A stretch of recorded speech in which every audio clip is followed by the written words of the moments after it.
The Kansas plains stretch flat and endless under a sky the color of old bone. No hills, no trees to interrupt the horizon. Just land going on until it simply stops and above it everything. A gravel road cuts through the emptiness. Dust rising. A bus, moving through the middle of nowhere like it has somewhere to be. Inside, pressed against the window, a boy, 17, worn backpack on his lap, a golden retriever asleep across his feet. His eyes fixed on land he has never seen before, land that somehow now belongs to him. A cream-colored envelope in his jacket pocket. 2 sentences inside it. He has read them 11 times. He still doesn't understand why a dead man who never met him left behind everything he owned. But somewhere in this boy's past in a war no one talks about in 90 seconds, no one witnessed something happened. And it is still moving. Part 1, the letter. The dishwater was never hot enough at the start of a shift. By the end, it scalded. Caleb Merritt had learned to stop noticing the difference. He stood at the industrial sink in the back of Rosario's Diner, Tulsa, Oklahoma, 11:17 on a Tuesday night, scrubbing dried egg off the underside of a ceramic plate that had seen better decades. The kitchen fan rattled above him like something was loose inside it. Something was always loose inside it. He had mentioned it to the manager 4 times. The manager had nodded 4 times. The fan still rattled. Outside the back door, he could hear Finn. Not barking, not whining, just the soft, patient sound of a golden retriever settling his weight on the concrete step. Waiting. The way Finn always waited, like time was not a thing that bothered him particularly. Caleb scrubbed the plate. The fan rattled. Finn waited. This was Tuesday. Tuesday was the same as Monday, which had been the same as the Sunday before it, which stretched back in an unbroken chain of identical evenings all the way to September, when school started again and Caleb began running the numbers in his head during third period algebra, and realized that working 4 nights a week was not going to be enough. It was not going to be enough by a distance he could not afford to think about directly. So he didn't. He scrubbed plates instead. The diner closed at 10. By the time the last table was cleared and the kitchen wiped down, it was closer to 11. Caleb untied his apron and hung it on the hook by the back door with the precision of someone who has repeated a motion so many times it has become automatic. He pulled on his jacket, checked his phone. No messages. He pushed the back door open. Finn was sitting exactly where he had been sitting for the past 4 hours. Ears up, tail moving in one slow sweep when the door opened. Not frantic, not demanding, just there. The specific there-ness of Finn was something Caleb had stopped being able to articulate. It was just a fact now, like the rattling fan and the cold water and the walk home through the October dark. Finn was there. That was the shape of things. He counted the tips from his section on the walk home. $41 and a note on a napkin from table 7 that said, "God bless you, young man," in shaky cursive, which was kind but did not pay for anything specific. Finn walked beside him without a leash. He didn't need one. The dog had been trained for hospital work, the kind of training that teaches an animal to move slowly, to stay close, to read a room with his nose before his eyes.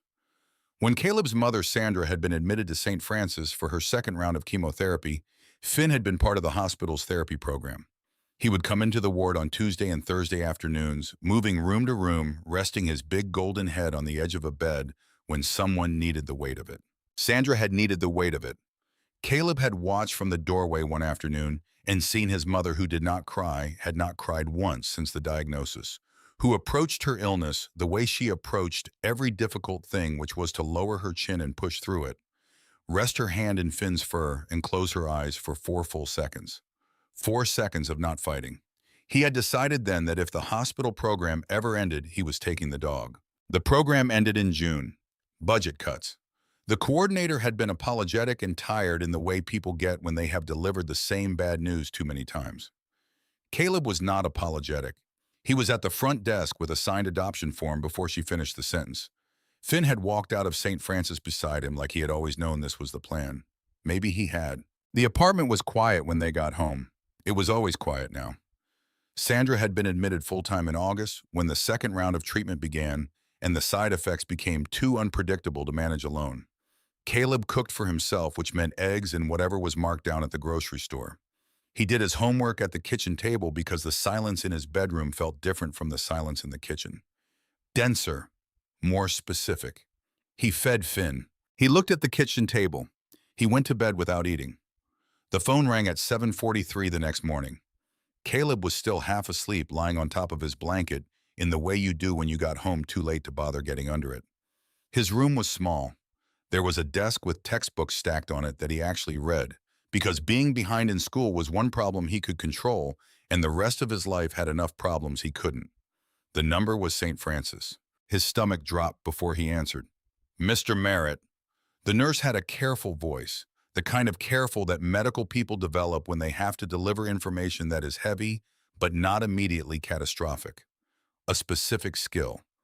Caleb had learned to parse it in the last 8 months. Careful meant bad, but not the worst. Gentle meant worse. Very gentle meant call someone. This was careful. "Your mother's scan results came back. Dr. Okafor would like to schedule a consultation." He sat in a plastic chair outside Dr. Okafor's office at 9:15. Finn was outside tied to a bench in the parking lot because the hospital had a no-pets policy that the lobby security enforced with the energy of a man who had been waiting his entire career for a rule that mattered. Dr. Okafor was a compact woman with reading glasses she wore on top of her head until she needed them, at which point she brought them down in a single practice motion, and you understood the conversation was now serious. She brought them down almost immediately. The tumor had not grown. That was the good news, and she said it first. The good news was also that surgery remained an option, a real option, not a last resort. If the mass was removed within the next 90 days, Sandra's prognosis improved significantly. Dr. Okafor used the word significantly with precision, the way doctors do when they mean something specific by it and don't want it misinterpreted. Caleb asked about cost. There was a pause that lasted approximately 2 seconds. $34,000 out of pocket after insurance, payment plans available, financial assistance applications they could help him fill out, resources, $34,000. He said thank you and walked out and sat on the bench in the parking lot for 11 minutes without moving. The bench where Finn was tied. Finn watched him with the patient attention of a dog who has learned that some moments require presence rather than action. Caleb sat. Finn sat beside him. The parking lot went about its business. Caleb got out his phone, put it back in his pocket, got it out again, put it back. $34,000. Okay.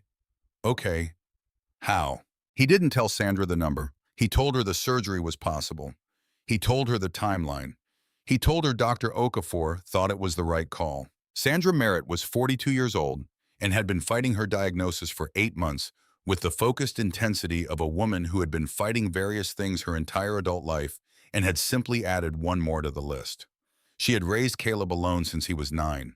She had worked accounts receivable at a trucking company, and then logistics coordinator, and then briefly her own bookkeeping service, before the diagnosis, before the fatigue, before the world rearranged itself around her illness, with the thoroughness of a flood that gets into everything. She did not ask Caleb about the money. She looked at him the way mothers look when they know exactly what their child is not saying and have decided for reasons of their own to let it go. "Come here," she said. He sat on the edge of the hospital bed, and she put her hand on the back of his neck, the way she had done since he was small, and the weight of it was the same as it had always been. Same hand, same weight. He was 17 years old, and he was so tired he could feel it in his back teeth. The envelope was in the mailbox when he got home. He almost missed it. He was thinking about the $34,000 again, running the math in slow circles the way you do when you know the math doesn't work, but you keep trying different arrangements of the same numbers, hoping something will change. He had not missed something. He had $41 in a napkin from a stranger and a kitchen that was too quiet. The envelope was cream-colored, heavy paper, the kind of envelope that contains either something very important or very boring, and there is no way to know which until you open it. Greer and Associates Attorneys at Law, Ashford, Kansas. Caleb stood at the mailbox. He did not know anyone in Kansas. He opened it on the porch steps, Finn sitting beside him with his chin resting on Caleb's knee, because Finn had excellent instincts about when his presence was required. It was 3 pages. Legal language, dense, the kind of sentences that wrap around themselves twice before arriving at the point. Caleb read it once fast and then went back to the beginning and read it slowly. His father was mentioned on the first page. Marcus James Merritt, United States Marine Corps, deceased 2016. Caleb stopped reading, looked up at the street. A truck went by. A kid on a bicycle. Normal Tuesday afternoon on a normal street in Tulsa, Oklahoma, where nothing unusual happened, and the fan rattled and the water scalded, and the numbers never added up. He looked back at the page. Walter Edwin Greer, late of Ashford, Kansas, hereby bequeaths to Caleb James Merritt, son of Marcus James Merritt, the entirety of the property known as Greer Farm, comprising approximately 380 acres of agricultural land, outbuildings, equipment, and the primary residence. He had to read it 4 times, not because the language was unclear, because it was impossible. 380 acres, a farm, in Kansas, from a man he had never heard of, a man named Walter Greer, who had known his father, who had, for reasons contained in a sealed letter tucked inside the documents, decided to leave everything he owned to a 17-year-old boy he had never met.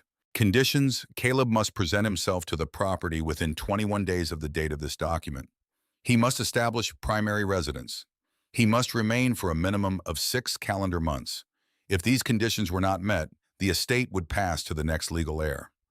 Caleb sat on the porch steps for a long time. Finn put his head in his lap.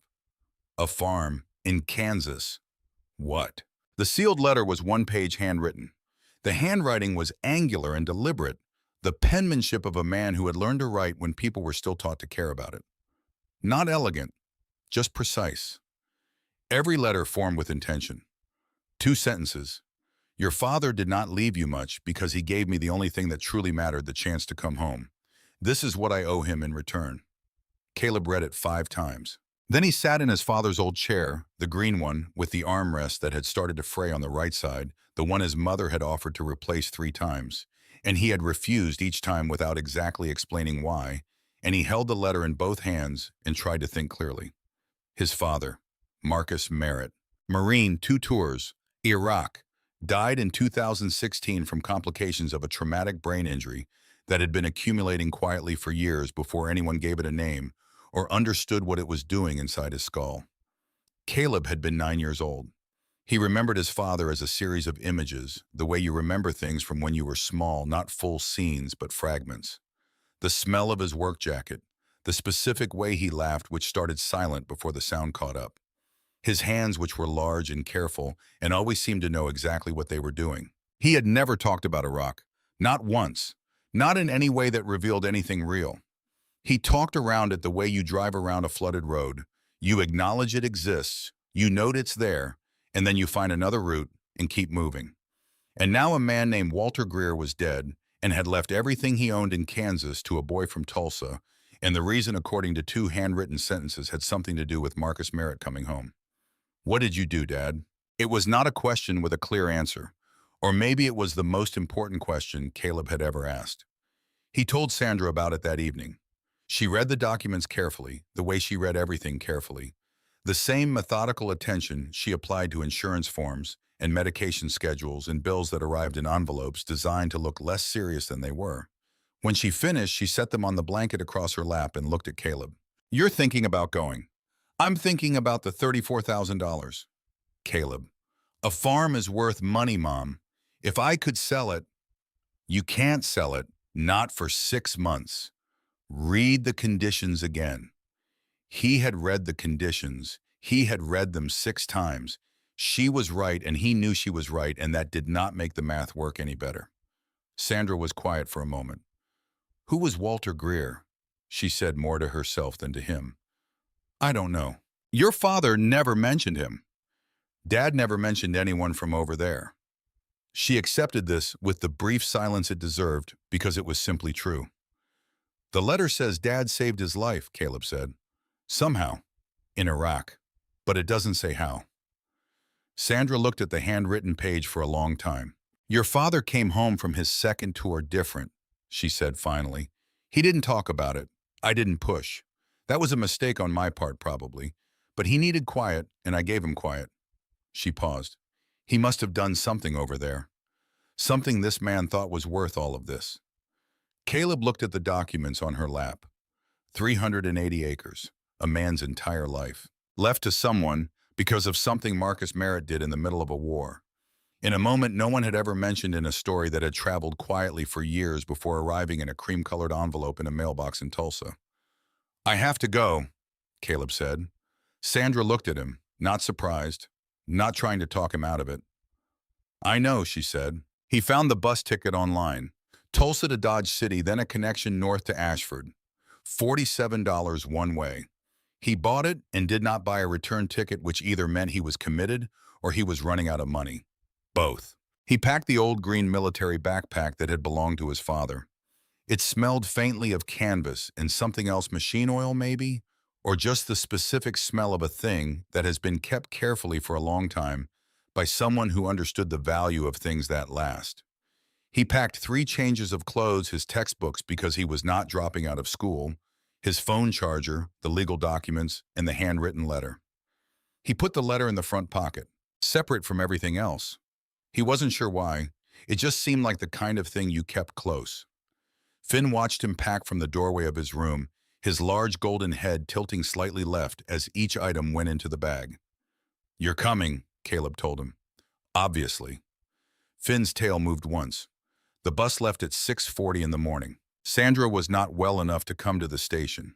She had Caleb sit beside her on the hospital bed the night before, and she held his face in both hands, which she had not done since he was very small, and looked at him directly the way she did when she needed him to actually hear her and not just process the sounds. Call me every day. Every day. Don't be proud about asking for help if the neighbors know more than you ask them. Okay. Your father always thought asking for help meant he'd failed at something. It cost him. She paused. Don't carry that part of him. What part should I carry? She thought about it seriously, the way she thought about things that deserve serious thought. He always did what he thought was right, she said, even when it was hard, even when no one was watching. Another pause. Especially when no one was watching. Caleb leaned his forehead against hers for a moment. She smelled like hospital soap and her own specific self, and he stayed there one breath longer than was practical. Finn slept for most of the bus ride with his chin on Caleb's thigh, his breathing slow and steady and warm. Caleb watched Kansas arrive through the window. It was different from Oklahoma, or almost identical to Oklahoma. He couldn't decide which was more accurate. The sky was wider here, or maybe the land was flatter, and the flatness made the sky appear wider, which was not the same thing. Fields spread in every direction without apology. Grain elevators rose out of the flatness at intervals like pale punctuation.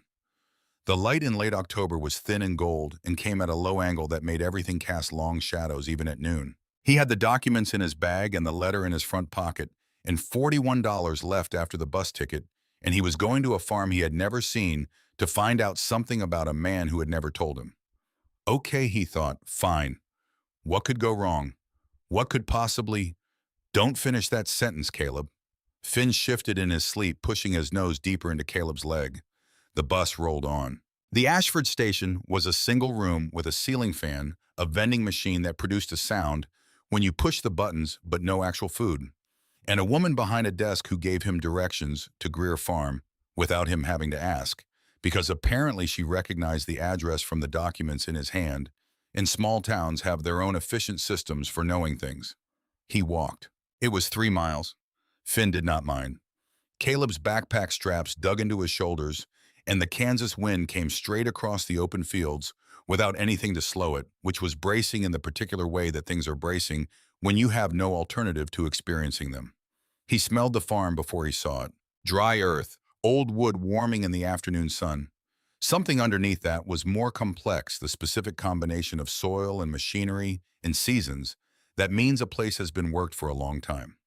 And then the gravel road curved around a stand of cottonwood trees, and the property opened up before him. The house was white once, or close to white. The paint had faded to a color that was more the memory of white, the suggestion of it. Chips and patches and bare wood showing through in places, especially along the south-facing wall, where the sun had been at it for years without negotiation. A covered porch wrapped around the front, with 2 wooden rocking chairs on it and an empty coffee mug sitting on the railing between them. Still there from the last morning someone had sat there. Walt probably, sitting with his coffee looking at his fields. The barn behind the house was enormous in red and slightly terrifying in its scale. The fields beyond the barn went on farther than Caleb could fully track.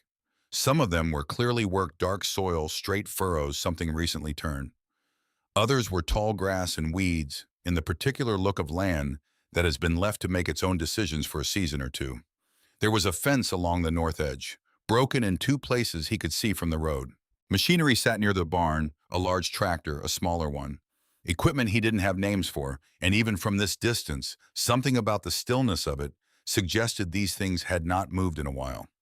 Finn stopped beside him and assessed the property with the calm professionalism of a dog trained to evaluate new environments without drama. Caleb assessed it with considerably less calm. Okay, he thought, it's just a farm. It's just 380 acres of farmland with broken fences and possibly broken machinery and outstanding tax obligations and a complete absence of anyone who knows what they're doing. It's fine. Caleb, it is not fine. The man standing by the gate did not look like he'd been waiting. He looked like he'd been there long enough that waiting had simply become standing. He was in his mid-40s, lean and straight, in a dark navy suit that was correct for a law office and profoundly incorrect for a gravel road in rural Kansas in October. He had a briefcase, a phone in one hand, the professionally calibrated expression of someone who has learned to present the same face whether delivering good news or bad. Caleb Merritt, yes. Glenn Hurst. He extended his hand. I'm an attorney representing the estate. I should also tell you up front, I'm Walt's nephew, the only living relative. Caleb shook his hand. Finn sat and examined Glenn with polite neutrality. I want to be respectful of why you're here, Glenn said. His voice was measured, not unkind, genuinely measured, which was different from performed kindness. And my uncle made his intentions very clear in the will. But I think we should talk before you go through that gate. All right, Caleb said. My uncle was a good man, deliberate. He thought things through before he decided them. He paused. He decided this a long time ago. I know that. I've read the will several times. Another pause. I also know that you're 17 years old and this is 380 acres of working land with outstanding tax obligations equipment that hasn't been properly serviced in 2 years and an irrigation system that's only partially complete. He looked at Caleb directly. A fair amount of money now might serve you and your family considerably better than a complicated inheritance. He named a number, $890,000. Cash, closed in 30 days. Caleb was quiet. The number was very large. The number was $34,000 multiplied by a significant amount. He thought about Sandra in the hospital bed with her hand on the back of his neck. He thought about Dr. Okafor and her glasses coming down. He thought about the handwritten letter in his front pocket and 2 sentences that didn't say nearly enough about a man who apparently gave a stranger the chance to come home. I appreciate the offer, Caleb said. I need to think about it. Glenn nodded. He had expected this answer and had no visible reaction to it either way. Of course, take the time you need. My offer will remain open. He left his card on the gatepost and drove away in a rental car that was conspicuously clean against the backdrop of the gravel road. Caleb stood at the gate, looked at the house, looked at the barn, looked at the fields, looked at Finn. Finn looked back with the particular expression he used when a decision needed to be made, and he had decided not to rush it. Caleb opened the gate. The inside of the house was nothing like the outside. Outside, it looked abandoned. Inside, it looked like someone had stepped away and expected to come back. Dishes stacked neatly in the drying rack, a wool blanket folded over the back of the couch with deliberate care. A pair of work boots by the front door set there with intention heels, together toes pointing out, not dropped or kicked aside. Books on shelves with the spines facing out organized by a system Caleb couldn't immediately identify, but which clearly existed. Photographs on the walls, a man standing in fields, standing beside machinery, standing at what looked like a county fair, younger smiling in the open way people smile in photographs from before everyone understood they were performing. Walter Greer. Caleb stood in front of one photograph for a long time. The man had a broad chest and forearms browned from decades of Kansas sun and deep lines at the corners of his eyes from squinting into that same sun. He looked solid in the way that people look when they have spent their lives doing work that requires their whole body. His face was not harsh, not soft either, just honest, present, the face of someone who looked at things directly. Caleb had expected to feel something specific when he saw the face of the man who had left him everything. He mostly felt the strangeness of it, the structural impossibility, 2 sentences and 380 acres in a photograph of a stranger on a wall. Finn moved through the ground floor with methodical interest, nose to the floor, cataloging the house room by room.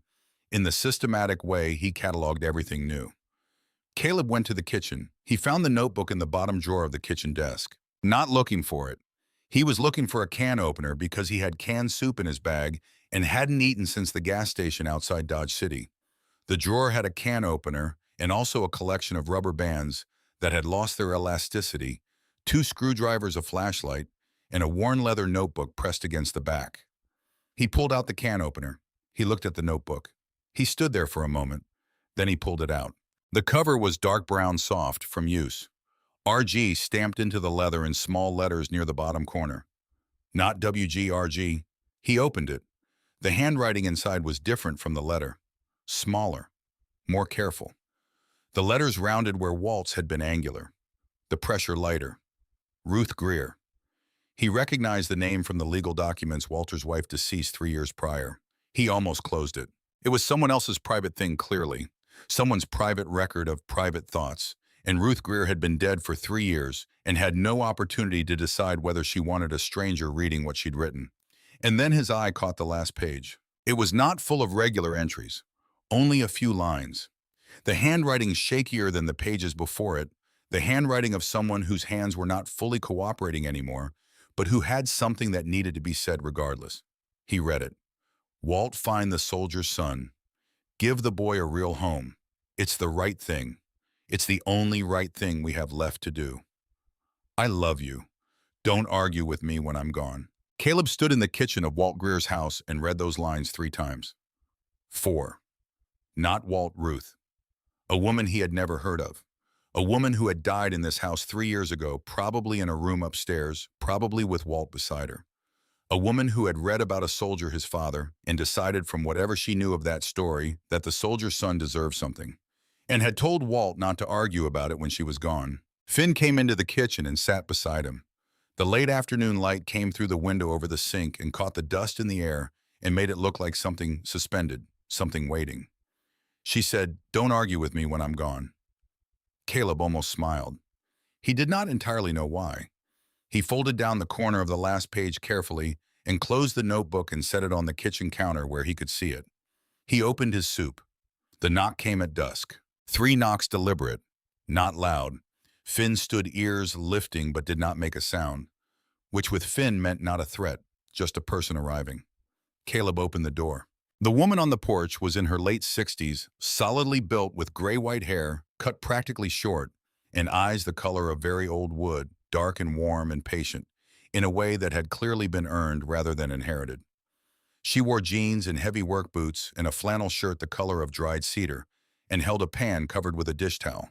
She looked at Caleb with an expression that was neither pity nor surprise. Assessment. Direct and without performance. "Dorothy Callahan," she said. "I farmed the parcel due east. My husband and I were neighbors with Walt for 23 years. A pause.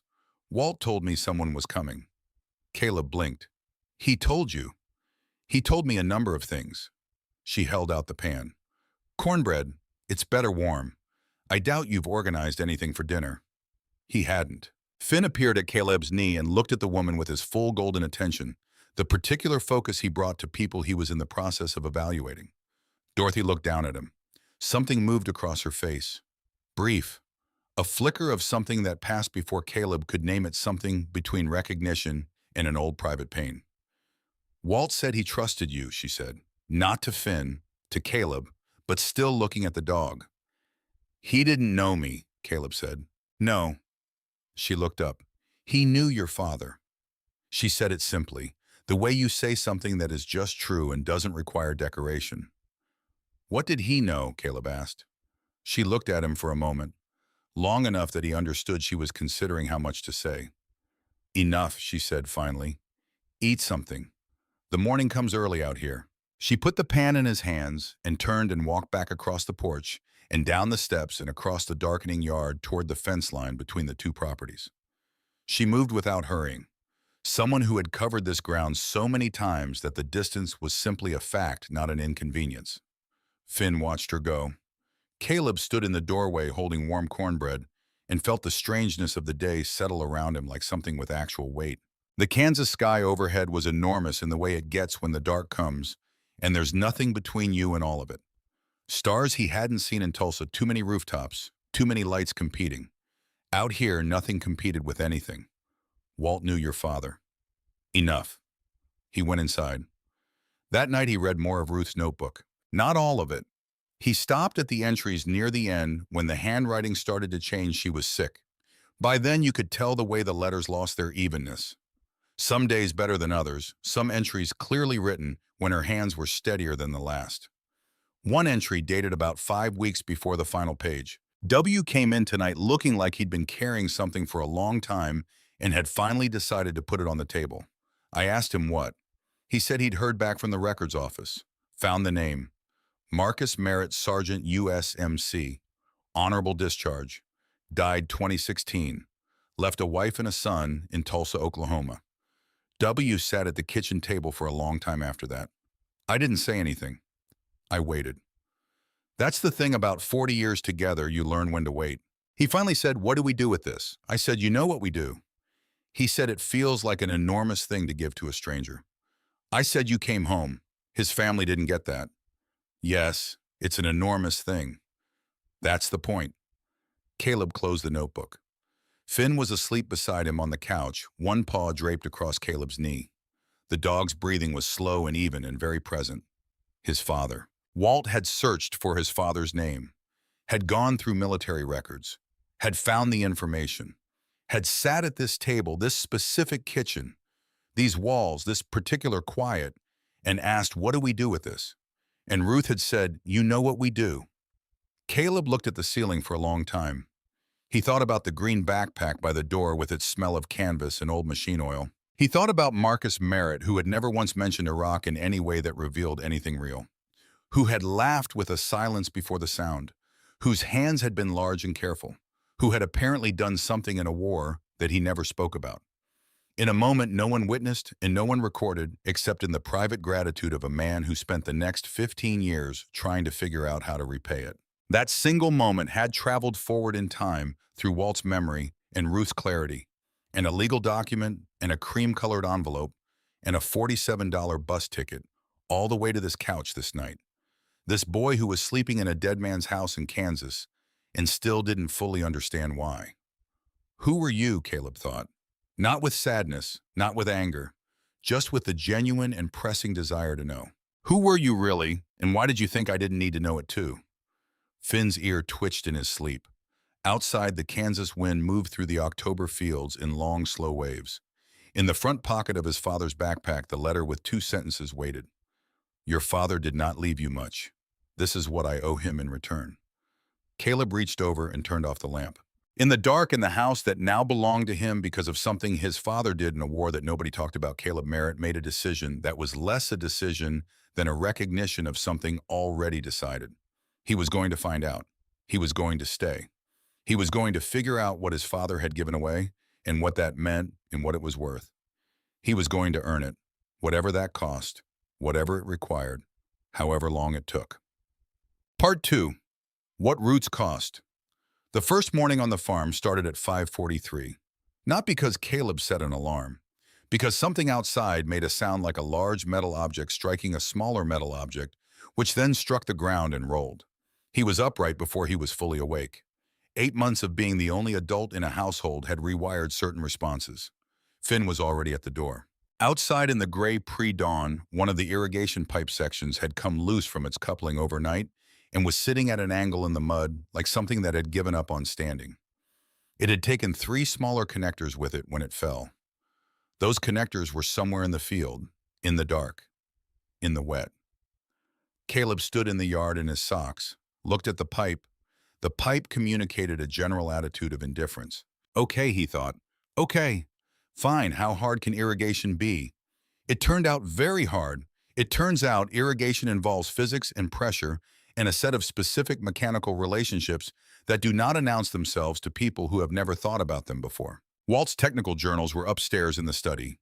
4 of them, green hardcover filled with diagrams and measurements and notes about water pressure and soil absorption rates and seasonal adjustments. The notes assumed a base level of agricultural knowledge that Caleb absolutely did not possess. He read for 2 hours with his phone beside him running searches. Drip irrigation versus flood irrigation. PSI requirements for half-inch aluminum pipe. What is a gate valve exactly? Why does mine look the way it looks? Finn lay under the desk and watched him with an expression that was supportive but not specific about what he was supporting. By 7 in the morning, Caleb had acquired considerable theoretical understanding of irrigation systems and approximately zero practical ability to fix the specific broken pipe in the specific mud outside. He went out to look at it again, crouched beside the coupling, turned it in his hands. So this piece goes here, and this connects to that, and then you tighten this. With what? With what exactly do you tighten it? What tool? Caleb. Think. What tool? He looked at the barn. The barn had tools. The barn also had a wasp nest the size of a cantaloupe in the upper left corner of the doorframe, which he had discovered the previous evening, and was managing by simply never approaching that particular corner, which was obviously not a permanent solution. He went to the barn, stayed to the right side of the doorframe, reached carefully around, found a wrench hanging on a nail 3 inches from the wasp nest. The wasps did not respond. He considered this a minor diplomatic achievement and did not push his luck. By noon, he had reattached the main pipe. Sort of. It was attached. Whether it was attached correctly was a question answerable only when water actually moved through it, which required operating the pump, which required understanding the pump, which, according to Walt's journal, involved a specific startup sequence of 3 valves in a specific order. Walt had written, "Do not skip the sequence" in capital letters and underlined it twice, which was the written equivalent of grabbing someone by the shoulders. Caleb did not skip the sequence. He also failed to complete it correctly on the first attempt, or the second. The third attempt produced a grinding noise from somewhere beneath the ground that stopped when he shut off the main valve, and Caleb stood in the field, listening to the silence after it, and felt the particular exhaustion of someone who has been trying very hard at something and getting it wrong in ways they don't yet understand well enough to fix. His knees were caked with mud. His hands had grease from the coupling and dirt from the field, and something unidentified from the wrench. He was also, by some calculation he couldn't argue away, having the most purposeful morning he'd experienced in months, which was a strange thing to notice. But there it was. Dorothy Callahan appeared at 12:17. Not from the road, from the eastern fence line. She came through a gap in the wire with the ease of someone who has used that gap 10,000 times and expects it to be there.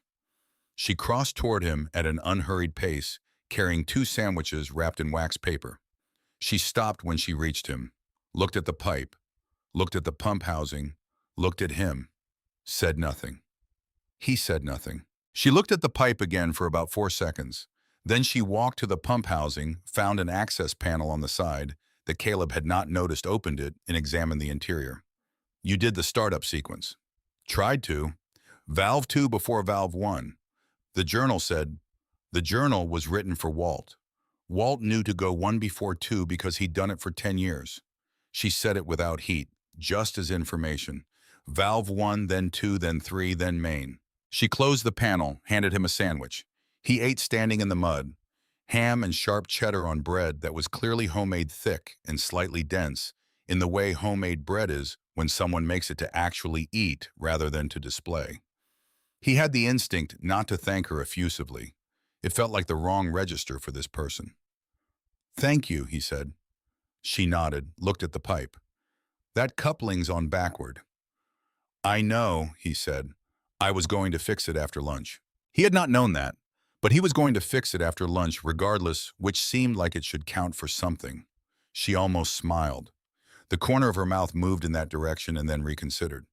"Eat," she said, and walked back toward the fence line. He fixed the coupling. He did the startup sequence in the correct order. The pump ran. Water moved through the pipes with a sound like a long, slow exhale, a system that had been waiting, built and planned and partially completed, and then interrupted when Walt's health started declining, finally doing the thing it had been designed to do. Caleb stood in the south field and watched the sprinkler heads come up one by one, slow arcs of water catching the afternoon light. Finn ran through the spray and came back soaking and thoroughly pleased with himself. Something in Caleb's chest shifted. Slightly, not dramatically. Just the small internal movement of something that has been stuck finally moving an inch. The legal papers arrived on Thursday. Glenn Hurst drove out personally, which told Caleb it was not routine business. He was still in a suit, still professional, still carrying the specific energy of a man who genuinely believes he is doing the practical and reasonable thing. He sat across from Caleb at the kitchen table. Finn sat beside Caleb and observed Glenn with the polite, unblinking attention of a dog who has decided to take detailed notes. "There's a legal issue my uncle may not have fully anticipated," Glenn said, "or may have underestimated." Caleb waited. "Kansas law is specific about property ownership for minors. You're 17. Until you reach 18, you cannot hold independent title to real property without a legal guardian who is a Kansas resident named in the guardianship documentation and formally approved by the court." He paused. "Walt did name a guardian in the will, Dorothy Callahan." "I know," Caleb said. "The documents mention her." "She hasn't signed the guardianship agreement." Caleb absorbed this. "She hasn't signed. My office sent her the paperwork 3 weeks ago. She hasn't responded." "Did anyone actually talk to her?" Glenn paused. "The paperwork was sent." Caleb looked at the table for a moment. "If Mrs. Callahan doesn't sign within 30 days of the estate opening," Glenn continued, "the guardianship defaults. The court assigns an administrator. Given that you're out of state with no Kansas cosigner, the estate goes into receivership pending resolution." He looked at Caleb directly. "That process takes 6 to 18 months. During that time, the farm produces no income, and the tax obligations continue to grow." Outside, the wind came through the field. "I'm not trying to pressure you," Glenn said. "I know," Caleb said. "I'm trying to be accurate about what you're facing." "I know that too." Glenn looked at his hands for a moment, then back at Caleb. "My offer remains open." He left the papers on the table and drove away in the clean rental car. Caleb sat at the table after he left, looked at the documents, then looked at the wall where the photograph of Walt hung, Walt younger standing in the south field, squinting into the same light that was coming through the window right now. Walt named her. He planned all of this, the will, the conditions, the documents in the satchel, and he named Dorothy specifically. Which means he knew she might not sign immediately. Which means he expected this. Which means there's something else here. Something Walt knew that Caleb didn't know yet. "Walt, what did you see coming?" He walked to Dorothy's farm that evening. Finn came without being asked. He knocked. She answered quickly. The door opened too fast for someone who had been sitting down, which meant she had seen him coming across the field. He showed her the legal papers without preamble. She looked at them without touching them. "Walt named you specifically," he said. "I know." "Did you read the paperwork they sent?" "Yes." "Will you sign?" She looked at him. The porch light was on, and it made her face very clear. No hostility, no coldness. Just weight, something heavy that had been sitting behind her eyes for a long time and had decided to stay. "Come inside," she said. The inside of Dorothy's house surprised him. He wasn't sure what he'd expected, something spare, maybe something matching the practical efficiency she showed outside. But the house was full of plants. Not decorative plants arranged for appearance. Living, thriving, taking up space plants that had clearly been given exactly what they needed for exactly as long as they'd needed it. African violets on the windowsills. Something with long, dark, waxy leaves hanging from a ceiling hook. A cactus in the corner that had clearly decided to make the most of the situation. Terracotta pots along the kitchen counter with soil that looked well tended and roots that were visibly happy. The house smelled like green things. Photographs on the walls. A man about Dorothy's age, open-faced, standing in the eastern field, her husband clearly. A younger man with dark hair and something in the jaw that echoed Dorothy's face. Family photographs going back through generations. The older ones black and white, the newer ones showing the specific colors of certain decades. She made tea without asking if he wanted it. He sat at the kitchen table. Finn sat beside him and examined the plants with professional interest. Dorothy set 2 mugs down and sat across from him. A moment of quiet. Then, "My husband Gerald died 7 years ago." Flat, factual. She was not performing grief. She was reporting history she had already lived through and organized into something she could carry. "Combine accident, on our land, on a Tuesday afternoon in September when the light was going." A pause that lasted exactly as long as it needed to. My son Patrick died 4 years ago. Pancreatic cancer. He was 35 years old. Caleb said nothing. Because there was nothing available to say that would be the right thing. I loved Walt and Ruth, Dorothy said. They were our neighbors for 23 years. When Gerald died, Walt came over every morning for 2 weeks. He didn't ask what I needed. He just looked at what needed doing and did it. She wrapped both hands around the mug. Ruth sat with me the night Patrick got his diagnosis. She didn't say anything particularly useful, but she stayed the whole night. She looked at the mug. Staying is sometimes the whole thing. Outside, somewhere in the dark, a nightbird moved through the trees. I know what Walt wanted, Dorothy said. I knew it before the paperwork arrived. Then why? Because. She stopped, looked at her hands on the mug. Because I'm 68 years old, and I have loved everyone I had and watched them all leave, and I am done. Her voice did not break. It was very steady. That steadiness was its own kind of weight. I am finished loving people and then having to keep living after. I am done having something to lose. The kitchen was very quiet. Finn stood up. Slowly and deliberately, the way he moved when he had assessed a situation and made a decision about it. He walked around the table to Dorothy's side and sat beside her chair and placed his chin on her knee. Just like that. Like he had been waiting for the right moment and had decided this was it. Dorothy looked down at him. Something shifted in her face. Very small. The way ice shifts when water starts moving underneath you, can't see the water, but you can see what it does to the surface. She didn't reach for him, but she didn't move away. Caleb said quietly, I'm not asking you to be responsible for me in any larger sense. I'm not asking you to be my family. He paused. I'm asking you to sign a piece of paper that lets me stay on land a man spent decades building because he wanted someone to take care of it after him. I don't want to be another thing you lose. I'm just asking for 6 months. Dorothy looked at him for a long time. Go home, she said finally. Let me think. He went home. He did not sleep particularly well. Finn slept at the end of the bed and moved in his dreams' paws, twitching against the blanket like he was running somewhere that required effort. Caleb lay in the dark and thought about Dorothy's kitchen full of living plants. All those plants. A woman who had said she was done, still keeping things alive anyway. Because that's what happens when you can't stop yourself. You keep tending things even when you've decided not to. Because the caring doesn't ask for permission first. It just continues. It just persists like an irrigation system doing its work in the dark, whether anyone is watching or not.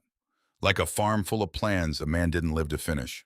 Like a kid from Tulsa sleeping in a dead man's bedroom trying to understand what his father gave away. He looked at the ceiling. The wind was low tonight, almost nothing. Somewhere in the south field, the sprinklers were running their slow, patient arcs in the dark, doing the work they were built for. Friday, Saturday. He worked. That was the whole of it. And the whole of it was enough to fill the days from before 6 until after dark. He fixed things that were broken. He learned the smaller tractor, the 2009 Kubota, that Walt's journal described as reliable, if you understand its moods, which turned out to be an oddly accurate way to describe a piece of machinery. The Kubota had moods. You had to approach it with a certain patience. Not literally speak to it, just not be impatient with it. It responded to patience the way most things do. He planted the winter cover crop in the south quadrant, following Walt's instructions exactly then, deviating slightly when the soil behaved differently from what the journal described. The deviation worked, which gave him the particular satisfaction of someone beginning to trust what their own hands are telling them. He called Sandra every evening at 7. She asked the same questions in the same order. Eating, Mum? Yes. Sleeping? Enough. Working too hard? No. Liar. Probably. She laughed. Her voice was thin. The treatment made it thin, but her laugh was full, and it traveled across 300 miles of wire and arrived complete. He did not tell her about the legal situation with Dorothy. Not because he was hiding it, because he had decided to solve it before he reported it.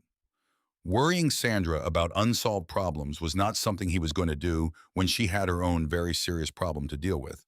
He would fix it first, then tell her. Probably. Finn started going to Dorothy's farm in the mornings. On his own, not invited. Caleb would come downstairs and Finn would not be in the kitchen, and he would look out the window and see the golden shape of him trotting through the gap in the eastern fence line toward Dorothy's property with the purposeful gait of a dog who has somewhere to be. Caleb did not call him back. The third morning, he watched from the window. Finn reached Dorothy's back door, sat, looked at the door. The door opened. Dorothy looked out, looked at Finn, said something that didn't carry across the distance. Finn wagged his tail. Dorothy crossed her arms. Finn wagged again. She sighed in a way that was visible even from across the field. And then she left the door open and went back inside. Finn went in. An hour later, he came back to the Greer farm. Caleb looked at him.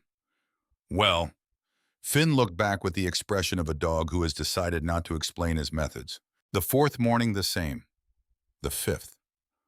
On the sixth morning, Caleb was in the south field adjusting a sprinkler coupling when he heard footsteps on the packed dirt path between the fields. He looked up. Dorothy, walking toward him across the field. No basket, no tools, just walking in the direct way she did everything. She reached him. The soil in the North Quadrant is lower pH than Walt's last journal entry says, she said. He must have adjusted it after that entry was written. You'll need to lime it before the spring planting or your yield will disappoint you. Caleb blinked. Okay. And the well pump's secondary filter needs replacing. I'll show you which part to order. Okay. She looked at him. I'm going to need you not to make this a production. I won't. She reached into her jacket pocket and pulled out a folded piece of paper, set it on the fence post between them. The guardianship agreement. Dorothy Callahan signed in firm blue ink with the date. Caleb looked at it, looked at her.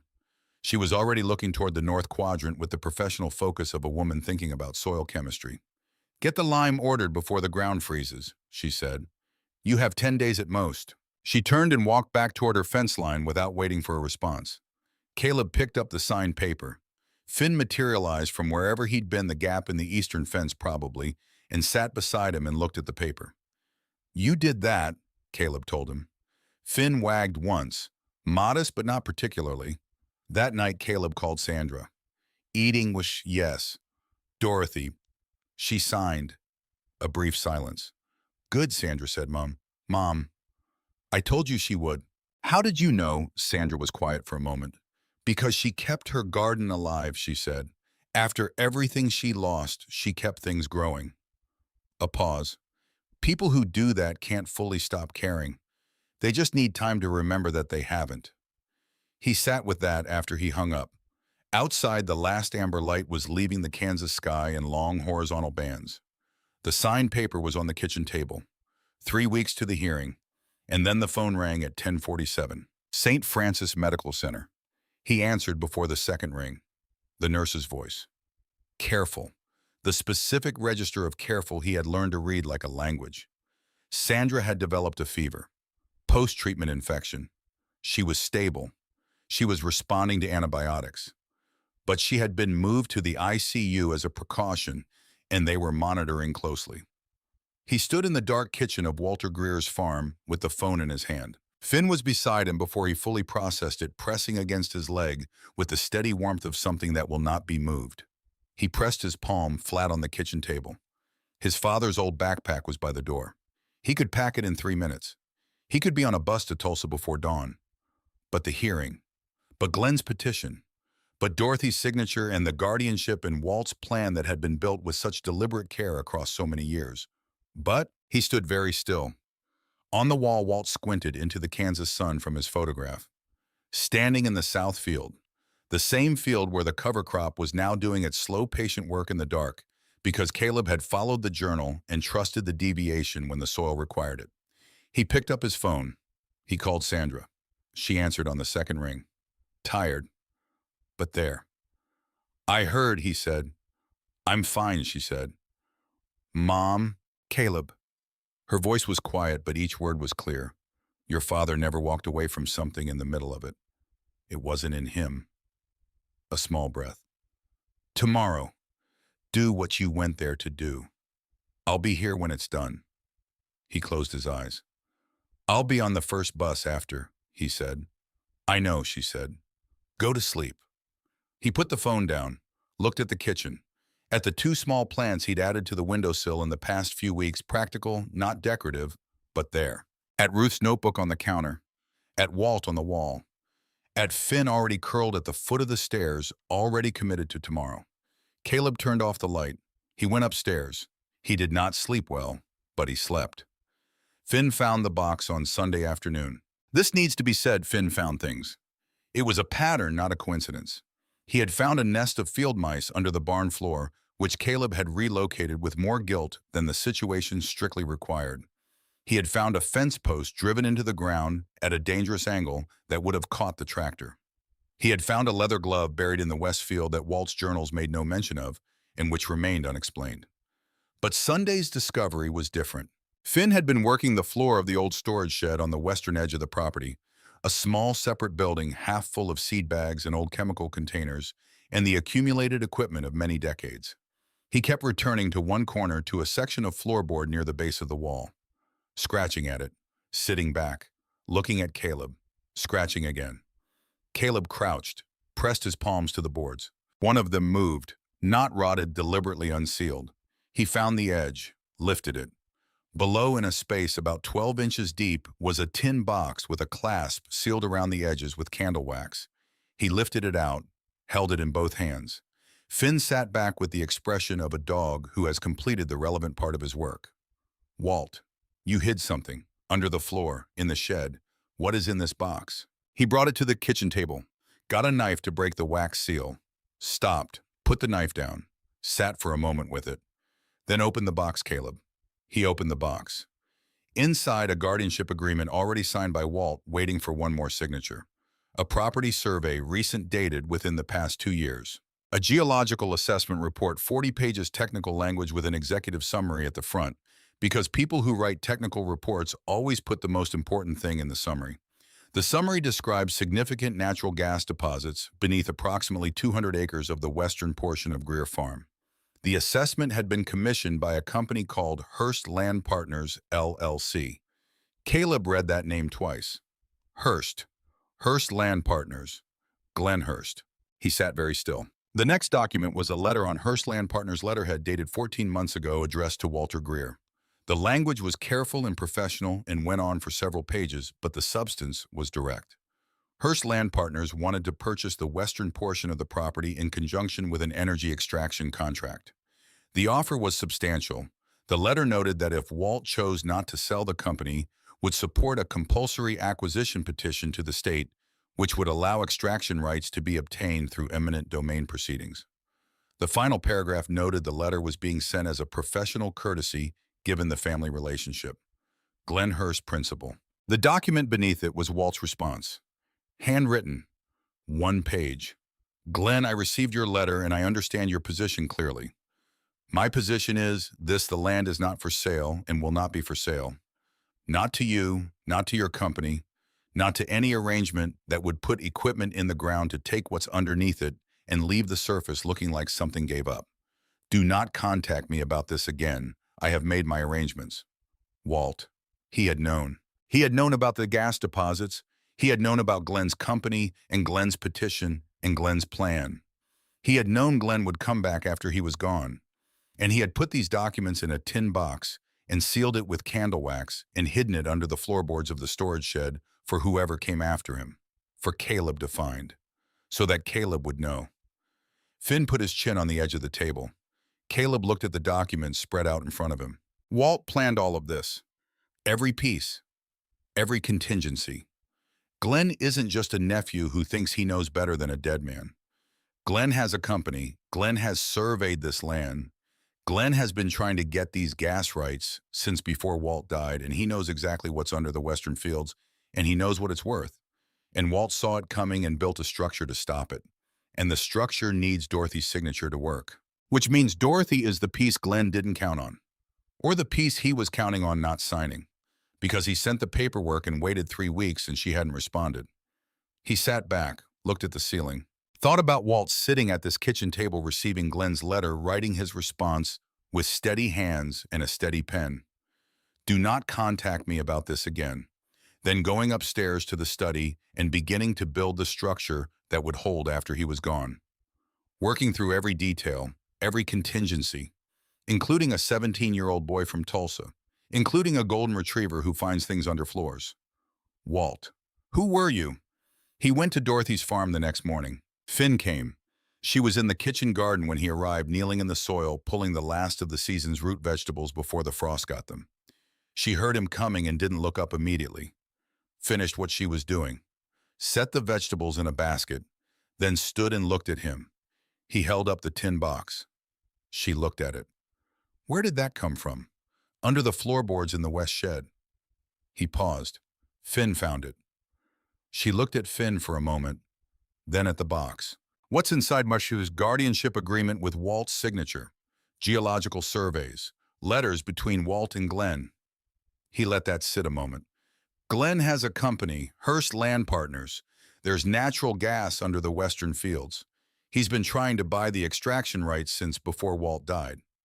Dorothy was very still. Walt knew, Caleb said. Yes, she said, Walt knew. You knew too.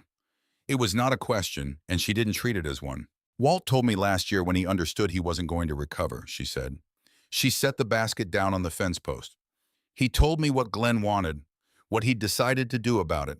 He asked me to sign the guardianship agreement because you'd need someone who could help you fight it if it came to that. But you didn't sign. A pause. I told you why. I know. The wind moved through the dry stalks of what had been the summer garden. The hearing is in 3 weeks, Caleb said. If the guardianship isn't established, the estate goes into receivership. Glenn's petition to assess the gas rights separately from the land could move through while everything is in legal limbo. He paused. That's probably exactly what he's waiting for. Dorothy looked out over her field, her husband's field once, her son's field for a while, hers alone now and tended alone every day regardless. She didn't say anything. He didn't push. He placed the tin box on the fence post between them and walked back to the Greer farm. He worked for the rest of the day without stopping for lunch. November arrived. It came to Kansas the way Kansas. November comes not gradually but decisively, as if the season had made a firm decision and was committed to seeing it through. Cold and gray and serious. The kind of weather that doesn't negotiate. Caleb worked. The South Quadrant's cover crop was in and beginning to do its slow work. The irrigation system ran all 3 lines with consistent pressure and no leaks. The barn roof's 2 damaged sections had new metal over them. The warped sliding door had new hardware. He had learned the Kubota's moods. He had learned that the field nearest the road had drainage better than Walt's notes suggested, which meant earlier spring planting was possible. He had learned that Kansas sunsets take their time, more horizon to cover apparently. He called Sandra every evening. Eating, yes. The cornbread. Making my own now. You have not. I have. It's not as good as hers. What's her recipe? She won't tell me. She says I should figure it out by trying. A laugh, thin voice, full laugh. 300 miles of wire and it arrived whole. I like her, Sandra said. She hasn't fully decided about me yet. She will, Sandra said, just like that. Not as encouragement, as fact. Finn kept going to Dorothy's farm in the mornings. The routine established itself without discussion. Every morning, Finn trotted through the gap in the fence, sat at Dorothy's back door, waited for it to open. Every morning, Dorothy looked at him, said something, and left the door open. Every morning, Finn went in for an hour and came back. Caleb watched from the window on the 3rd morning. Finn reached the door, sat. The door opened. Dorothy stood there looking at him with her arms crossed. Finn's tail swept back and forth. Dorothy sighed from a distance, left the door open. Finn went inside. Caleb looked at him when he came back. Well, Finn declined to explain himself. On the 6th morning, Caleb was adjusting a sprinkler head in the south field when he heard footsteps on the path. Looked up. Dorothy, walking toward him. No basket, no tools, just walking. She reached him. The soil in the North Quadrant is lower pH than Walt's journal says. You'll need lime before spring. Okay. The well pump's secondary filter. I'll show you which part to order. Okay. She looked at him. I need you not to make this a bigger thing than it is. I won't. She pulled the folded guardianship agreement from her jacket pocket and set it on the fence post between them. Signed, Dorothy Callahan, firm blue ink. Caleb looked at it, looked at her. She was already looking at the North Quadrant, thinking about pH levels. Lime. 10 days, she said. She turned and walked back toward her fence line. Caleb picked up the paper. Finn appeared at his side. You did that, Caleb told him. Finn wagged once. Not modest about it at all, really. That night, Caleb called Sandra. Dorothy signed. A moment of silence. Good, Sandra said. How did you know she would? Because she kept her garden alive after losing everyone, Sandra said. After all of it, she kept things growing. She paused. People who do that can't stop caring. They just need time to find it again. 3 weeks to the hearing, and the night before the hearing, 10:47 St. Francis called. Sandra, fever, post-treatment infection, stable, responding, ICU as precaution. Caleb stood in the dark kitchen with the phone in his hand and Finn pressing against his leg. His father's backpack was by the door. The hearing was in the morning. Walt's plan was in the satchel on the counter. Dorothy's signature was on the table. He called Sandra. She answered on the second ring. I'm fine, she said before he could speak. Mom. Caleb, your father never left something unfinished in the middle of it. It wasn't in him. A breath. Tomorrow, do what you went there to do. He closed his eyes for a long moment. First bus after, he said. I know, she said. Sleep. He turned off the light. He did not sleep well, but he slept. And in the morning, he was going to be there. Part 3. The harvest. He was up at 4:45. Not an alarm, not the farm's usual announcements. He was simply done sleeping. The dark outside the bedroom window was complete. Kansas dark, no city glow anywhere, no highway orange on the horizon, no gas station sign blurring the edge of things. Just black and stars and the sound of wind in fields that had started to feel like something his. He lay still for 3 minutes, then got up. Finn was already sitting by the door, ears up, waiting without impatience. He made coffee in Walt's old percolator that took 11 minutes and produced something that was technically coffee, in the same way that a utility knife is technically a kitchen tool, functional, direct, not interested in being pleasant about it. He drank it, standing at the kitchen window. The November dark held everything still. The hearing was at 10. 6 hours. He thought about Sandra in the ICU. Stable, the nurse had said. Responding, words designed to reassure.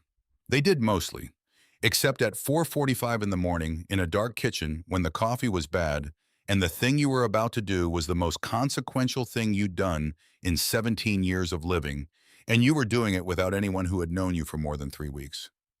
Except not without anyone. Finn pressed against his leg. Right. Not without anyone. He finished the coffee and put on the cleanest clothes he had, dark jeans and the gray button-down that had been his father's, slightly too wide across the shoulders in a way that had always embarrassed him before and did not embarrass him this morning. He packed the satchel, the geological survey, the letters between Walt and Glenn, Walt's handwritten refusal, the guardianship agreement, Dorothy's signature in firm blue ink, and Ruth's notebook. Not as evidence, just because Ruth had started all of this with a sentence written when her hands were barely cooperating, telling Walt not to argue with her when she was gone, and she deserved to be in the room when it concluded. Dorothy knocked at 7:30. 3 knocks, her rhythm, deliberate. He opened the door. She was in a dark blazer over her flannel shirt, which was the most formal he had seen her. Her gray-white hair combed back. She held a thermos. She looked at him, looked at the satchel. You have everything from the box. Signed agreement, front pocket. She nodded, handed him the thermos. Her coffee, which he had learned was categorically different from the percolator situation. Drink this in the truck. You look like you slept for 40 minutes. Closer to 3 hours. Same thing when you're 17. She turned toward the truck. Finn stays. Finn, sitting at Caleb's left knee, looked at Dorothy with an expression of profound and specific personal offense. He'll be fine, Caleb said. I know he'll be fine, Dorothy said. I need him here to make sure nothing goes sideways while we're gone. Which was not a practical reason, which Finn clearly understood. But he went inside when Caleb held the door, and he turned in the kitchen doorway and looked at both of them with the dignified resignation of a dog who has decided to trust the people in charge of the plan, even when he disagrees with his role in it. The door closed. Dorothy was already in the truck. The Ashford County Courthouse was a brick building from 1923 with a flagpole out front and a parking lot that was half full at 9:45 in the morning which for a small county courthouse on a November Tuesday meant the hearing had drawn attention. Caleb hadn't expected that. He didn't know who these people were. Farmers from adjacent land, people who had known Walt, people who followed what happened to property in a county where property is not abstract, where land is the thing that gives a place its identity and its memory. Small towns care about land the way they care about very little else. He walked in with Dorothy beside him and the satchel over his shoulder and felt entirely and accurately 17 years old. The hearing room was smaller than he'd imagined it. A long table, a three-person panel, two men and a woman all in their 60s, with the composed patience of people who have sat on enough county boards that very little surprises them anymore. A court recorder in the corner, chairs along the wall with people in them that Caleb didn't know. Glenn Hurst was already at the table. Suit, briefcase, a second man beside him, clearly a lawyer with the particular posture of someone who tracks billable hours unconsciously. Glenn looked at Caleb when he walked in. Not hostile, not triumphant, something more complicated. Something that registered the satchel and then looked away. Dorothy sat beside Caleb. She did not look at Glenn. She looked at the panel and arranged her hands on the table and was perfectly still in the way of someone who has decided exactly what they are going to do. Commissioner Aldrich Eleanor. The woman on the panel looked at the room. We're here to review the guardianship petition in the matter of the Greer estate, specifically whether the named guardian has met the conditions required under Kansas property law to enable title transfer to the minor beneficiary. She looked at Caleb. Mr. Merritt, named beneficiary. Yes, ma'am. Currently 17. Yes, ma'am. Mrs. Callahan, named guardian. Yes, Dorothy said. Your signature on the guardianship agreement arrived at this office on Monday of this week. That's correct. Within the required period. Yes. Glenn's lawyer leaned toward him and said something low. Aldrich looked at Glenn's side of the table. Mr. Hurst, you filed a petition to contest the transfer. That's correct, said the lawyer beside Glenn. On what grounds?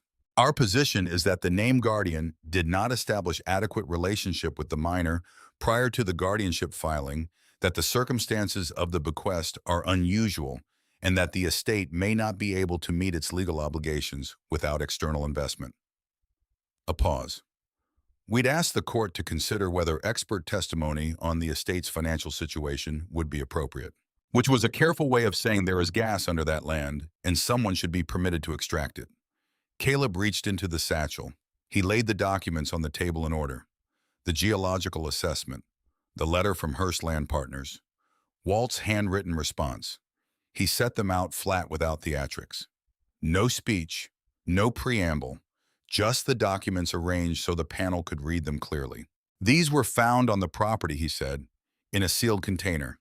They include a geological assessment commissioned by Hearst Land Partners, LLC, a letter from Glenn Hurst to Walter Greer proposing purchase of natural gas extraction rights, and Mr. Greer's written response. The panel looked at the documents. Commissioner Aldrich picked up Walt's handwritten letter. Read it. Set it down. Glenn had gone completely still. His lawyer began to say something. Glenn put his hand on the lawyer's arm, stopped him. He looked at Walt's letter on the table, just for a moment. Then he looked at Caleb, and something in his face changed. Not suddenly. Slowly, the way things change when a person stops performing and starts actually seeing something. He looked at the letter in Walt's handwriting, not the copied version, not the typed version that had gone through legal channels. The actual letter, in Walt's actual hand. Do not contact me about this again. I have made my arrangements. Glenn picked the letter up. Read it. Set it down. His lawyer started speaking again. Glenn shook his head. Commissioner, Glenn said. His voice was different from before. Less professional. More tired. The tiredness of a man who has been carrying an argument for a long time and has just now felt its weight. May I say something directly? Aldrich looked at him. Go ahead. Glenn put both palms flat on the table. My uncle and I did not have an easy relationship in the last few years of his life, he said. He was looking at the table. Not performing honesty, just being honest, which looks different. I believed I was being practical. I believed the land needed to be used in a way that would actually sustain itself financially. I believed my uncle was being sentimental about soil that had something more valuable underneath it. He paused. I told myself I was thinking about the community, about the future of the estate. He glanced at the letter. Walt saw through that. He always saw through the stories I told myself. The room was quiet. I've read the will 5 times, Glenn continued. I've read every letter he sent me, including, he looked at the handwritten page on the table, apparently not all of them. A breath, him. My uncle was not a careless man. He was not impulsive. When he decided something, he had thought it through from every direction. He looked at Caleb directly, something steady in that look, something that had stopped calculating. He chose this kid. He chose him carefully and specifically. He built a structure around that choice that is still working right now in this room exactly as he designed it. He reached into his briefcase, took out his own folder, placed it on the table. I'm withdrawing the petition, he said. All of it. The guardianship contest, the eminent domain inquiry, everything. His lawyer looked at him sharply. Glenn did not look back. Whatever my uncle put in place, he said to Commissioner Aldrich, I won't stand in front of it. The room was very quiet, long. Aldrich looked at the documents, at Glenn, at Dorothy, at Caleb. Mr. Merritt, she said, do you intend to remain on the property and fulfill the conditions of the estate? Yes, ma'am. Mrs. Callahan, you accept the guardianship responsibilities as outlined? Yes, Dorothy said. One word, firm as the blue ink on the agreement. Aldrich looked briefly at her colleagues. A quiet exchange, then back to the room. The court finds the guardianship valid and the estate transfer in order. The Greer farm passes to Caleb James Merritt under the guardianship of Dorothy Callahan, subject to the 6-month residency requirement and the tax obligations as scheduled. She closed the folder. This hearing is concluded. That simply, that finally. Outside the courthouse in the cold November air, Glenn stopped beside Caleb in the parking lot. His lawyer was already in the car. Glenn had his hands in his coat pockets. He looked like a man who had set something down. I don't know what my uncle told you about me, he said. Not much, Caleb said. The documents told me more. Glenn nodded, accepting this without argument. What's under that land would have been worth considerable money, he said. To the company, to me. He paused. I convinced myself that was also the practical thing for the estate, for the area, that the extraction revenue would... He stopped. Walt saw through what I was telling myself. He always did. Caleb looked at him. He said in his letter not to contact him again, Caleb said. He did. But he still mentioned you in the will. Glenn looked at him. He what? There's a section about why the farm isn't going to you. Caleb paused. He wrote, I am not leaving this farm to my nephew because my nephew has enough. I am leaving it to a boy who has nothing except what his father gave him, which turns out to be more than enough. He let that sit a moment. He named you by name, not to cut you out, to explain the difference between the two of you. Glenn was very still. You have enough, Caleb said. He knew that about you. Something crossed Glenn's face that was not comfortable. Something true. He nodded once. Take care of the land, he said quietly, and got in the car and drove away. Dorothy was standing beside the truck. She had heard all of it. She said nothing. She just opened the passenger door and held out the thermos. Still coffee in it. He was on a bus to Tulsa by 2:15. Dorothy drove him to the station.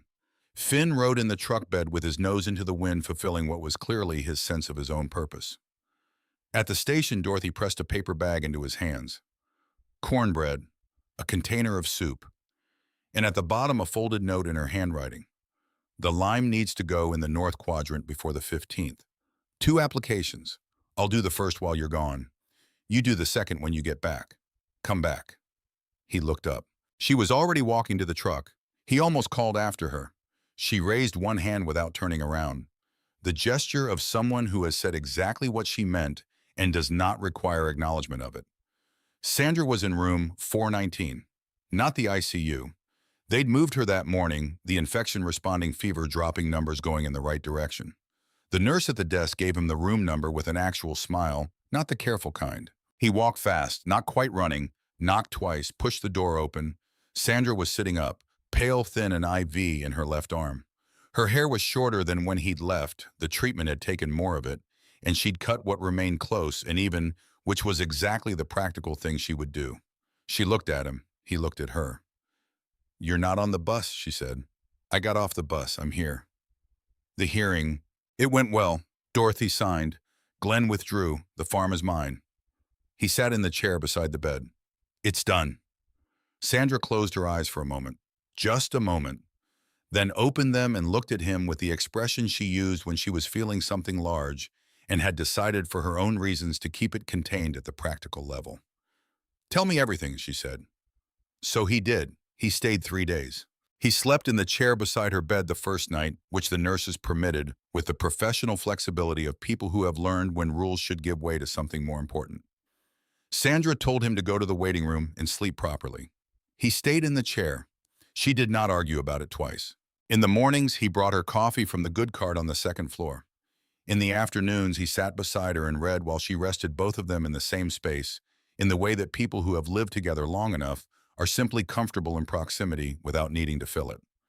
On the second day, Dr. Okafor came in and brought her glasses down. The surgery remained viable. The infection had pushed the timeline by approximately 2 weeks but had not changed the underlying picture. Sandra's numbers were where they needed to be for the procedure. They would schedule for mid-December. The cost was unchanged. Caleb had done the math on the bus. The grain supply contract in Walt's estate documents a standing arrangement with a regional distribution cooperative, renewable annually rate fixed and favorable, would begin generating real income if the spring planting came in at the levels Walt's journal projected. And Walt's projections had been accurate on the cover crop to within 4%, which gave Caleb reason to trust them. Not $34,000 in the first 6 months, but a consistent plannable number that was entirely different from $41 in a diner napkin. Consistently was different. Consistently meant something could be built toward. He told Sandra about the contract. She listened with the full attention she brought to everything worth understanding. "You've been reading his journals every night," she said. "Every night." "What's he like, Walt?" Caleb thought about it. "Exact," he said. "About everything. He never wrote about or roughly. Every number is specific. Every plan has a fallback." He paused. "He sounds like someone who spent a long time in the situations he couldn't control and then spent the rest of his life getting very precise about everything within his reach." Sandra was quiet for a moment. "That sounds like someone else I know," she said. He didn't answer, but he didn't disagree. On the third afternoon, Dorothy called. He stepped into the hallway. "Lime delivery came a day early," she said, without greeting. This was simply her way. "First application done yesterday. North quadrant's better than expected. Walt's pH reading must be 2 or 3 years old. Soil's improved since then." A pause. "Finn has been reorganizing the kitchen." "What do you mean reorganizing?" "Your boots were by the door. They're now beside the couch. Your jacket from the hook is on the floor, which I replaced. The throw pillow from the couch is on his sleeping spot, which I left because he can have it."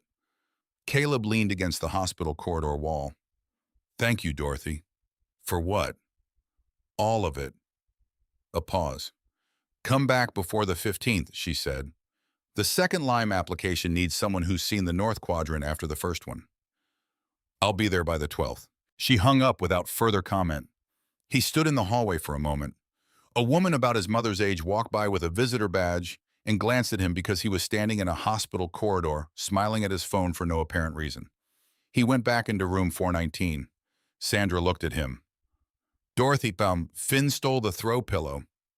Sandra's face broke into her full smile, the one that starts in her eyes several seconds before her mouth catches up. "I like her," she said. The night before he left, Sandra asked for the satchel. He had brought it from Tulsa out of habit, not wanting to leave Walt's documents unattended, which was probably no longer necessary, but some habits need time to release.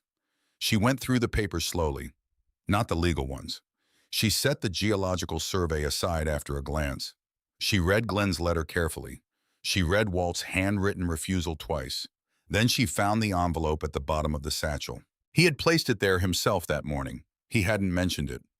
The envelope was addressed in Dorothy's handwriting, not to Caleb, to Sandra Merritt.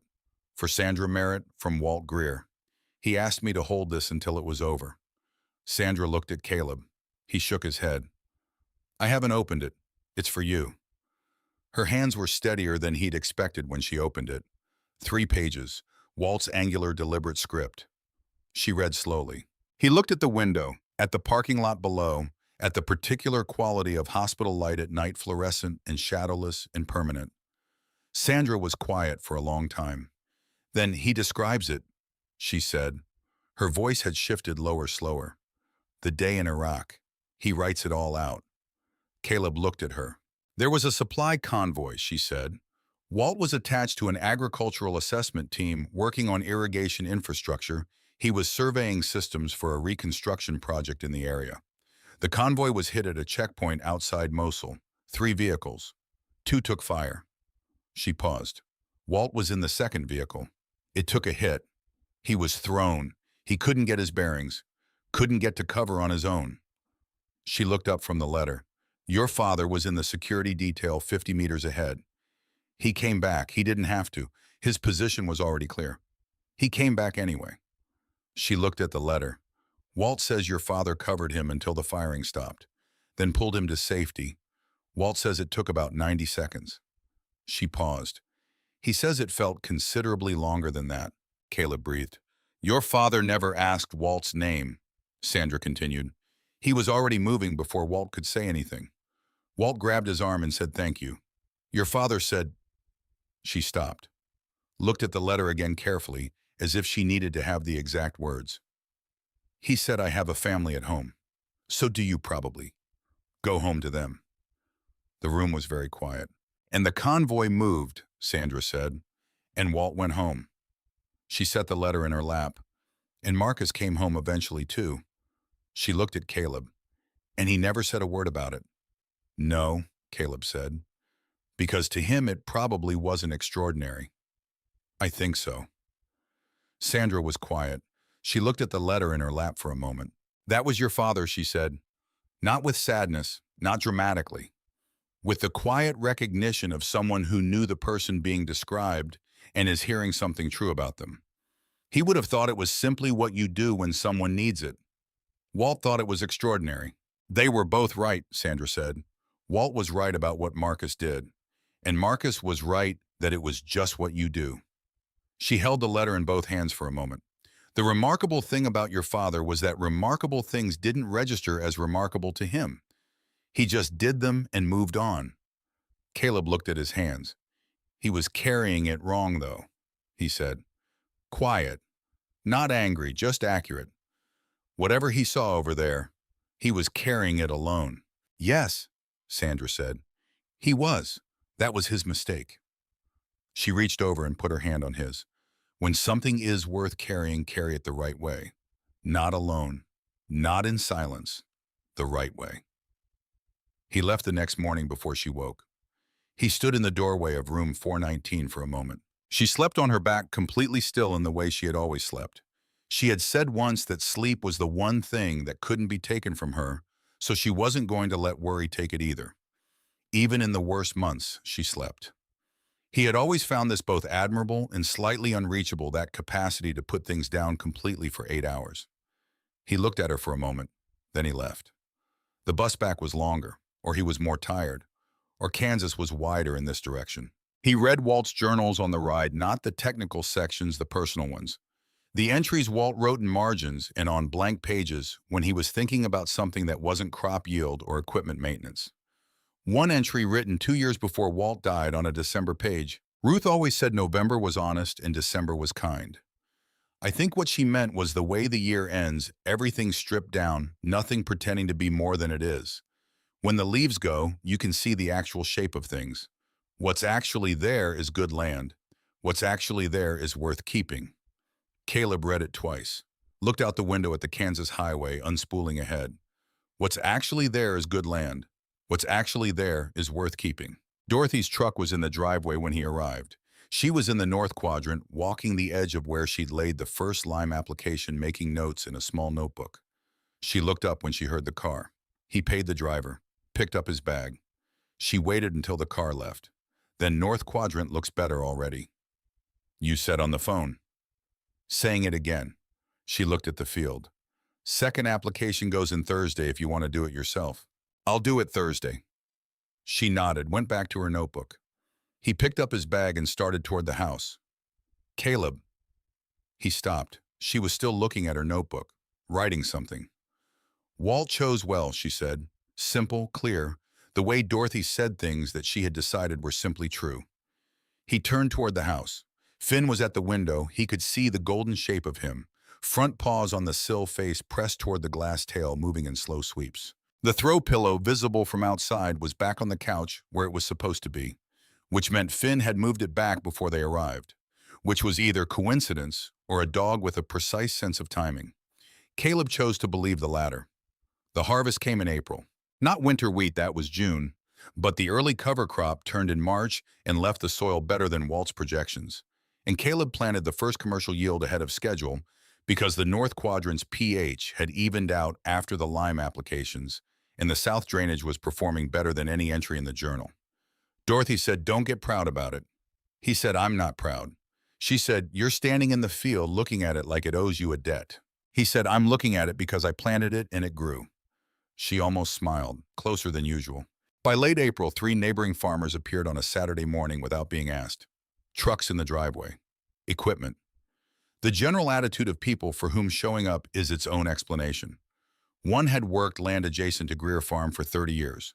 One had known Walt since they were both in their 30s. The third was a woman named Priscilla, 71, who ran a grain operation with her son 2 properties over, and who arrived with a large casserole and supervised the entire operation with the authority of someone who has long since stopped needing to explain her qualifications. Glenn Hurst arrived at noon. No suit, worn jeans, a flannel shirt that appeared to be an actual flannel shirt and not something purchased to look like one. Work boots with mud already on them from some earlier part of his morning. He stood at the edge of the driveway, looked at Caleb. Caleb looked at him. A beat. "I know how to drive a combine," Glenn said. Caleb looked at the large green machine sitting near the barn, which he himself did not yet know how to operate. "Combine's yours," he said. Glenn nodded once, and that was that. That evening, after the field was turned and the equipment was put away and Priscilla's casserole had been eaten in the farmyard because there were too many people for the kitchen and the late April weather had decided to be generous, Caleb sat on the porch steps, Finn beside him, head on Caleb's knee in the specific way Finn used when he had decided something was worth the weight of his attention. The Kansas light was doing what Kansas light does, leaving slowly in layers. First the bright, then the warm, then the long amber bands that stretch out flat across the fields and linger there like something left behind on purpose. He called Sandra. She answered on the second ring. Her voice was stronger than it had been in November. The surgery had been mid-December. Recovery slower than they'd hoped, faster than the worst case. Dr. Okafor had used the word encouraging at the last appointment, which was a word she used carefully and meant carefully. "How did it go?" Sandra asked. "Good. We had help." He paused. Glenn came. Silence. Glenn Hurst. He drove the combine. A longer silence. "Well," Sandra said. "Yeah." Walt would have said, she stopped. "Actually, I'm not sure what Walt would have said. I think he would have said it was appropriate," Caleb said. "That Glenn did the right thing in the end." "Maybe. I think Walt always believed people could do the right thing eventually. He just didn't wait around for it. He built a structure that made it harder not to." Sandra was quiet for a moment. "That's a generous reading of it," she said. "It's what the journals suggest. He was a good man."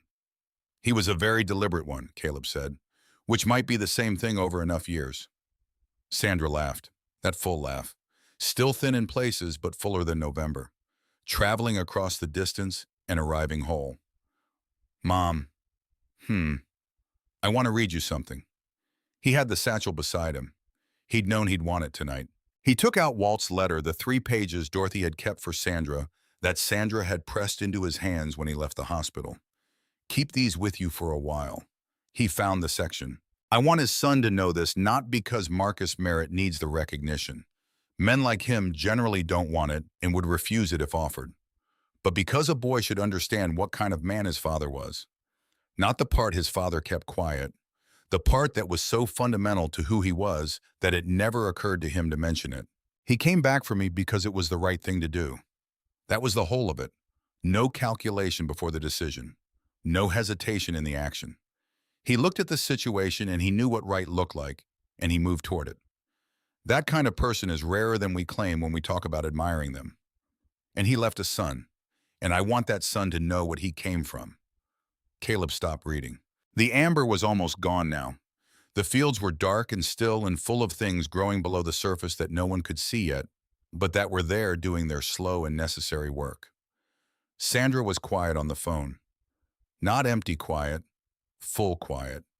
The kind that means something is being felt and held carefully. He knew, she said finally. Yeah, your dad. He knew what he was doing out there, he just didn't announce it. No, Caleb said. He didn't. Finn shifted his weight against Caleb's leg. I'm proud of you, Sandra said. Both of you. Your father and you. For different things and in different ways. He sat with that. Let it settle. Come in June, he said. After you've had a little more time to get your strength back. Come and see it. The farm. The fields are something in June. Walt wrote about it. He was right about most things he wrote about. I'll come in June, she said, not as a question, as a plan. He hung up. He sat in the dark with Finn against his leg, and the Kansas night coming in full around them, clear and deep, and full of stars that the flatland let you see edge to edge, without anything in the way. He thought about Marcus Merritt, who had come back across 50 meters of fire for a man he didn't know because it was right, who had never mentioned it to anyone, who had laughed with a silence before the sound, whose hands had been large and careful and always seemed to know what they were doing, who had said, I have a family at home, who had come home to that family, and then left too soon in the way that the body keeps its own accounting regardless of what the rest of you needs.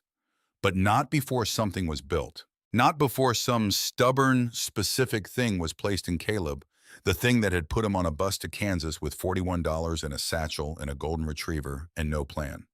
The thing that had made him open the gate, read the journals, fix the pipe, learn the sequence, do the lime applications, show up to the hearing, stay, come back. He reached down and scratched Finn behind the ears. Finn made a low sound of satisfaction and pressed closer. Inside the house on the living room wall, Caleb had hung 3 photographs. Walt Greer, squinting into the Kansas sun, standing in the south field that was now producing what he had always planned for it to produce. Ruth Greer, a photograph Dorothy had brought over last month. Ruth Younger caught mid-sentence clearly in the middle of being opinionated about something, laughing at the edge of it. The kind of photograph that catches a person being entirely themselves. And Marcus Merritt, in uniform, the photograph from the front pocket of the green backpack. His father young, looking at the camera with the serious attention of a man who understands that photographs are records of things that matter, and things that matter deserve to be looked at directly. 3 people who had never sat at the same table, who had never been in the same room, who had never known each other's voices or laughed at the same thing, connected anyway by 90 seconds in a dusty checkpoint outside Mosul, by one person seeing what right looked like and moving toward it without announcement, and everything that unfolded from there, across years, across distance, across an envelope in a mailbox on a Tuesday afternoon that had started it all, moving toward this porch, this field, this sky, this boy who was not lost anymore and knew for the first time since he was 9 years old exactly where he was. Caleb sat on the steps of the Greer farm, his land, his responsibility, and his beginning, and let the dark and the quiet settle around him the way they do when there is nowhere else you are supposed to be. Finn put his chin on Caleb's knee, and for the first time since his father died, for the first time in 8 years of being the man of the house, and working nights and counting tips and running numbers that never added up, and fighting towards something that kept moving further away every time he got close. For the first time in all of it, Caleb Merritt let himself simply be still, and the still was not empty. It was full of things that had been planted and tended and had taken a long time to grow the way the best things always do. It was full of what his father had given away without knowing it would come back. It was full of what Walt and Ruth had built out of gratitude and didn't live to see finished. It was full of what Dorothy had offered when she crossed the fence line with her hands in her jacket pockets and said Walt chose well. It was full of his mother's voice saying, I'll come in June. As a plan, it was enough. It was more than enough. It was, Caleb thought, sitting in the dark under the stars with Finn warm against his leg and 3 photographs on the wall inside, and a farm all around him that his father had made possible with 90 seconds of doing the right thing, exactly what it was supposed to be.